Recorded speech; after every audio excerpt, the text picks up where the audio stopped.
Je me tenais à mon bureau, les mains serrées autour d'une tasse de café fumant, lorsque Camille a franchi le seuil de ma petite agence de détective privé à Paris. Son visage, marqué par l'angoisse et la douleur, m'a immédiatement frappé. Elle avait l'air d'une femme perdue, comme si le monde s'écroulait autour d'elle. Je l'ai invitée à s'asseoir, lui offrant un sourire réconfortant. « Merci de me recevoir, Laura », a-t-elle commencé, sa voix tremblante trahissant son désespoir. Je ne sais plus vers qui me tourner. Mon mari, le docteur Julien Moreau, me cache quelque chose. Je suis certaine qu'il me trompe. Je l'ai observé attentivement. Camille, avec ses cheveux blonds en désordre et ses yeux rougis, avait l'air d'une âme en détresse. « Qu'est-ce qui vous fait penser cela ?» ai-je demandé, cherchant à extraire le maximum d'informations. Des changements dans son comportement, des absences inexplicables. Elle a soupiré, le regard perdu dans le vide. J'ai découvert des messages étranges sur son téléphone, mais il les a supprimés avant que je puisse les lire. Je ne peux pas rester les bras croisés. J'ai besoin de preuves. D'accord, Camille. Je vais m'occuper de cela. J'ai pris une décision, non seulement en tant que détective, mais aussi en tant que femme. Je vais suivre le docteur Moreau et observer son comportement. La route qui m'a menée à la clinique de chirurgie esthétique a été un mélange d'adrénaline et de tension. En arrivant, j'ai remarqué l'élégance des lieux, mais aussi l'air de desperation sur le visage des patientes.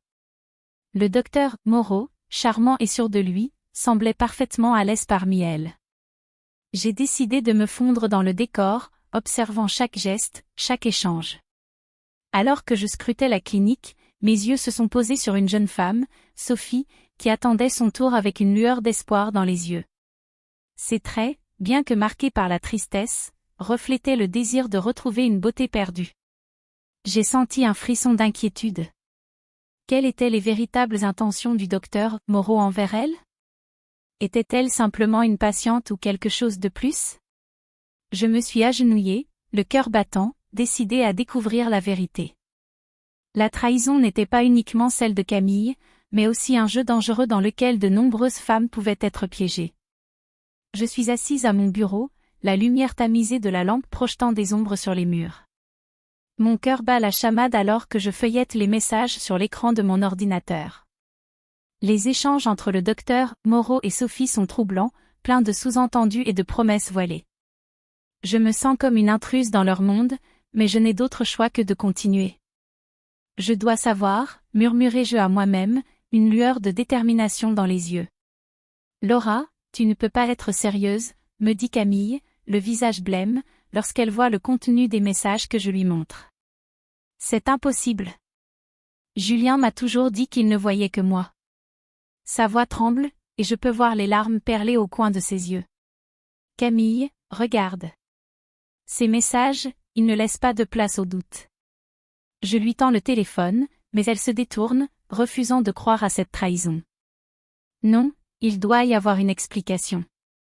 Peut-être qu'il lui parle juste de son opération.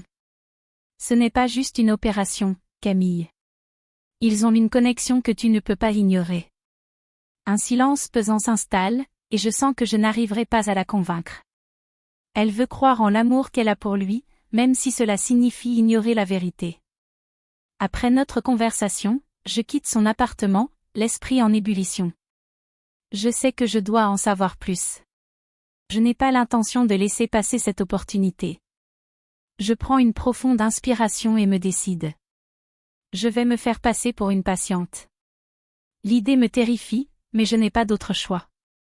Le lendemain, je me présente à la clinique du docteur Moreau, mon cœur battant la chamade.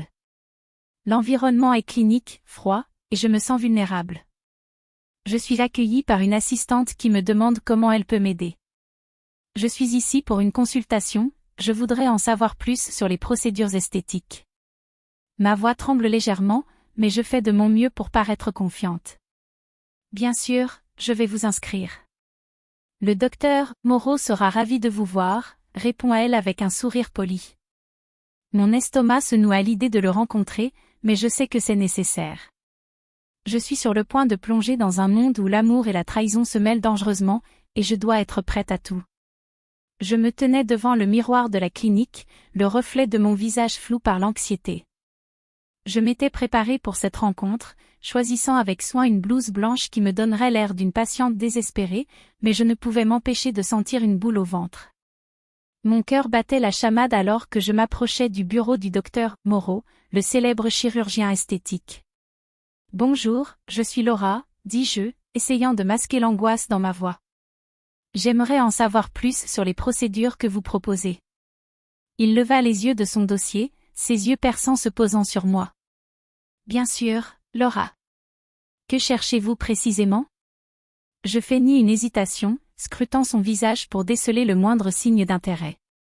Je pensais à une rhinoplastie.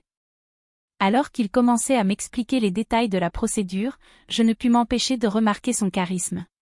Chaque mot qu'il prononçait semblait soigneusement choisi, et je pouvais déjà imaginer l'effet qu'il avait sur ses patientes. La pensée de Camille, la femme trahie, me traversa l'esprit, et je me sentis coupable de jouer ce rôle.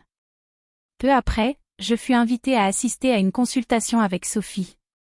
En entrant dans la salle, je me sentis comme une intruse. Sophie, une jeune femme au regard désespéré, écoutait avec une attention presque amoureuse chaque mot du docteur Moreau. Il lui parlait doucement, avec une familiarité qui trahissait leur lien. « Je comprends que vous souhaitiez changer, Sophie. La beauté est importante, mais il ne faut pas oublier que vous êtes déjà belle à l'intérieur, dit-il, son ton empreint de compassion. » Sophie rougit, ses yeux brillants trahissant son admiration. « Merci, docteur Moreau. Vous ne savez pas à quel point cela compte pour moi. » Je détournai le regard, réalisant que cette femme était bien plus que la patiente que je pensais.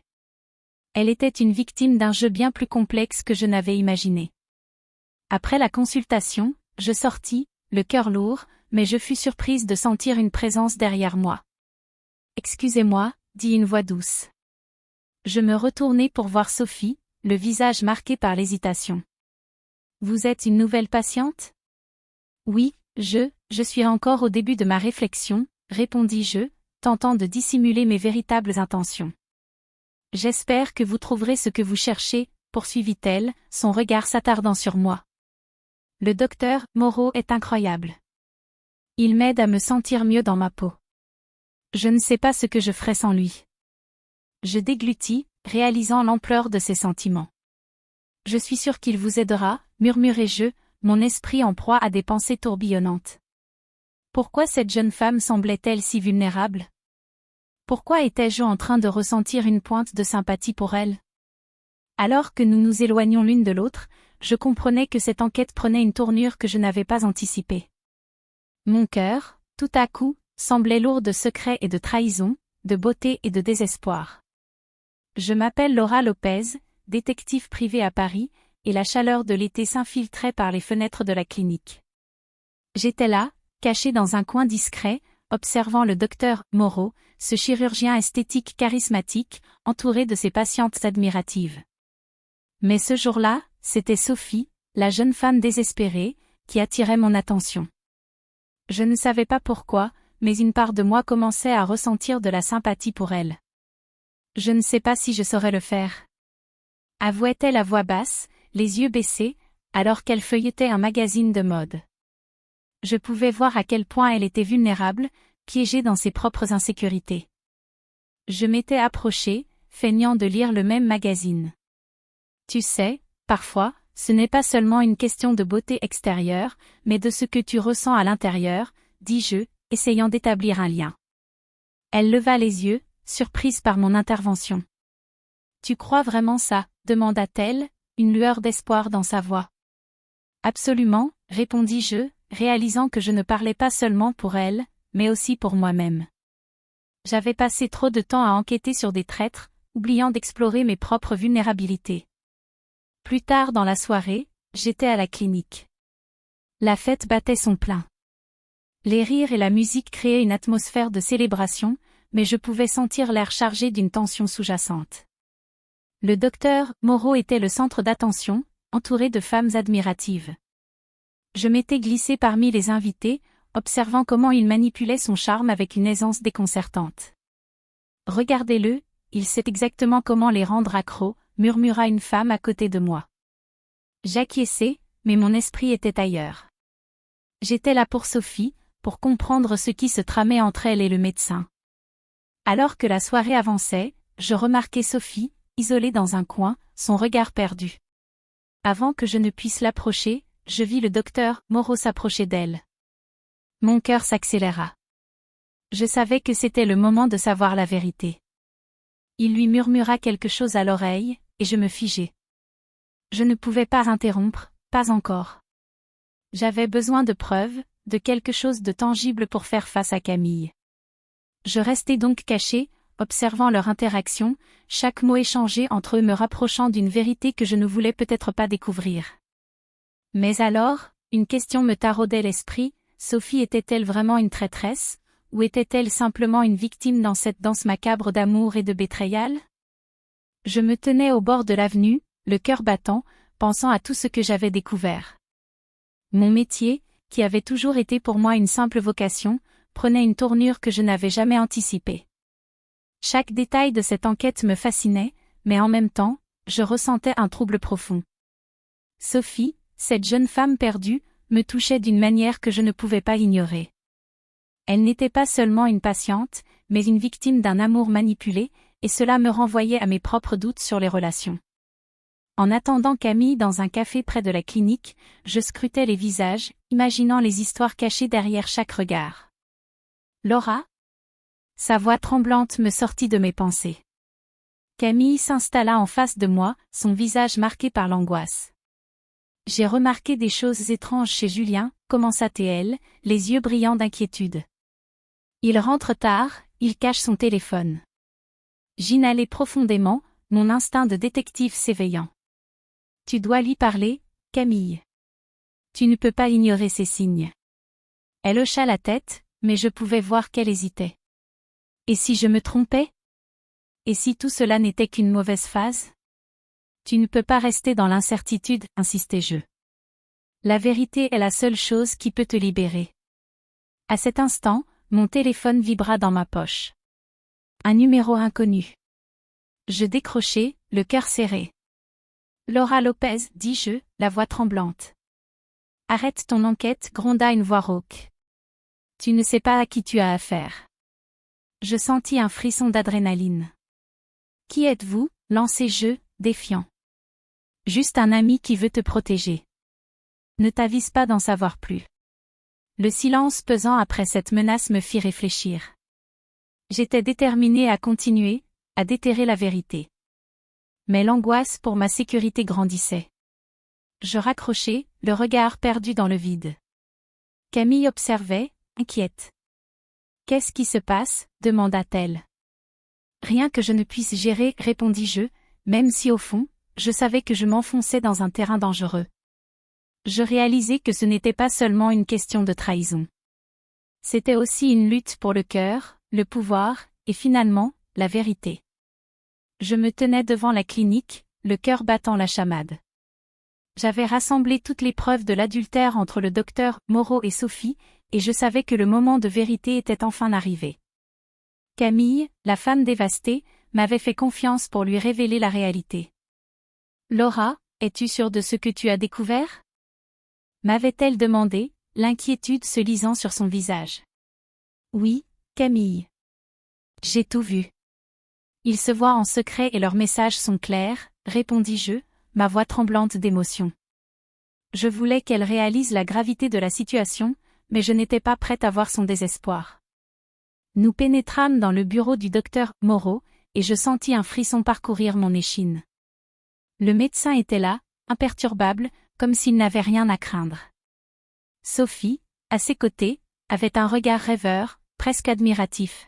« Bonjour, mesdames », salua-t-il, un sourire aux lèvres. « Docteur Moreau, nous devons parler, » dis-je, déterminé. Camille, à mes côtés, semblait hésitante. « De quoi s'agit-il » demanda-t-il, feignant l'ignorance. Je sortis mon téléphone et affichai les messages échangés entre lui et Sophie. Vous pouvez voir ici que votre prétendu professionnalisme est en réalité une manipulation. Vous utilisez les insécurités de Sophie pour l'attirer dans votre lit. Sophie blêmit. Quoi ? C'est faux, s'exclama-t-elle, mais je pouvais voir dans ses yeux qu'elle doutait. Regarde, Sophie. Tu mérites mieux que ça, lui dis-je, ma voix plus douce. Tu es bien plus que cette recherche de beauté. Tu es forte. Le docteur Moreau, réalisant qu'il était acculé, tenta de se défendre. C'est une exagération. Sophie est une patiente comme les autres. Mais Camille, pleine de rage, s'avança. Tu m'as trahi, Julien. Je vais porter plainte contre toi. La situation était explosive. Le médecin, autrefois si sûr de lui, commença à perdre son assurance. Vous ne pouvez pas faire ça. Mais il était trop tard. Camille, soutenue par moi, avait enfin trouvé la force de se libérer de sa cage dorée. En sortant de la clinique, je réalisai que j'avais non seulement aidé une femme à redécouvrir sa valeur, mais j'avais aussi, d'une certaine manière, redéfini ma propre vision de l'amour. Merci, Laura, murmura Camille, les larmes aux yeux. Je ne sais pas ce que j'aurais fait sans toi. Tu es plus forte que tu ne le penses, Camille. Maintenant, il est temps de te reconstruire, répondis-je, le cœur rempli d'espoir pour nous deux.